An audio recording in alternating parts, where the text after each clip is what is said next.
What's up guys, Kiddo here. Like I said earlier, I'm just going to show you a couple things that I would have done differently with the Eddie Bravo versus Royler Gracie match 2. Okay, most of that match was spent in like a knee cup position. So he was locked this triangle on nice and tight here, stick it here, and he was doing Eddie was doing a really good job of like tucking his arm in here and reaching underneath here to try and pull himself deep underneath me. Okay, and it was you can see Royler sitting here. He was doing a lot of like cross facing, and this is locked in a triangle. Yeah, doing a lot of cross facing here, trying to pass. Occasionally he'd get the underhook and try and pass, but he still wasn't able to generate enough pressure because he would sit here and not being able to move it. And even a few times he'd sit here, but he still wasn't able to get get that knee cut happening. What I would have looked at doing myself, instead of worrying so much about cross facing and underhooking here, what I would have done is I would have attacked this bottom arm. Yeah, I would have really attacked this arm here. Okay, I would have tried to stop him from coming underneath me here with this, grab underneath and pull himself under here. This is really bad, and I would have attacked this. Okay, the way I like setting that up, if I can't get this underhook or get a really good cross face, what I'm looking at doing is pulling this off the ground. If he is hugging under here, I'm going to reach underneath and grab behind his tricep. Okay, then I can bring my head here and I can stretch this leg out and pull this arm up in the air. Okay, so I'll show you that again. If he's nice and tight here, I'm going to reach under. I lift my leg up a little bit because you see his arm's flat on the ground here and I can't get underneath. But if I lift this up, then I can get under here. Now I need to create space, but I can't just push this off.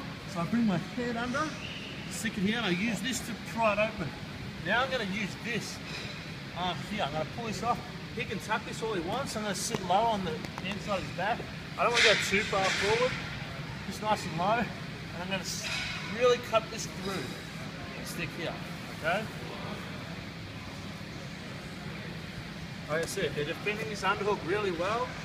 And even if I get in the cross face, it keeps coming underneath here. It's going to be a pain in the ass.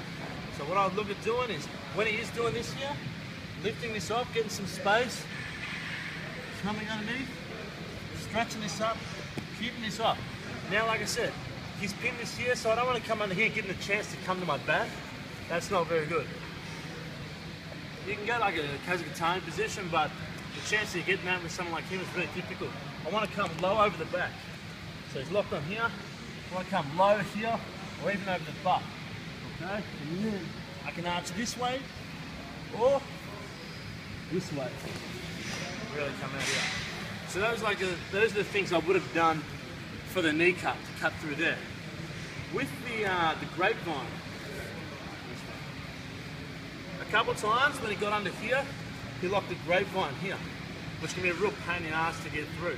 And you can see he was trying to push through, trying to still cut in here, while Eddie had the grip under here. So he's sitting here a lot, coming here, trying to get that out. You sit there for a long time trying to pull that out, you're probably only going to hurt your own knee. What I would look at doing is backing off further out, okay? But if he holds this tight and keep trying to push forward, eventually he's going to do it happen to Royler where he comes to this, keep the grapevine. Sorry, my palate was useless. He kept this grapevine, he dug under here and it starts coming up. You saw this happen a lot where he's stretching him out really tight and I'm holding this arm here and they're coming back up and he's coming over back here. This is not good and he ended up passing from here. It switched and passed a few times. So what I would do differently, as soon as he has a grapevine on here, I want to make as much space from his top half as I can. I don't want him digging under here. You can see he's doing that a little bit, but I would really stretch back. I would come as low as I can underneath the butt here and hold this position. Now try and hold the grapevine, Josh. And straighten my legs out.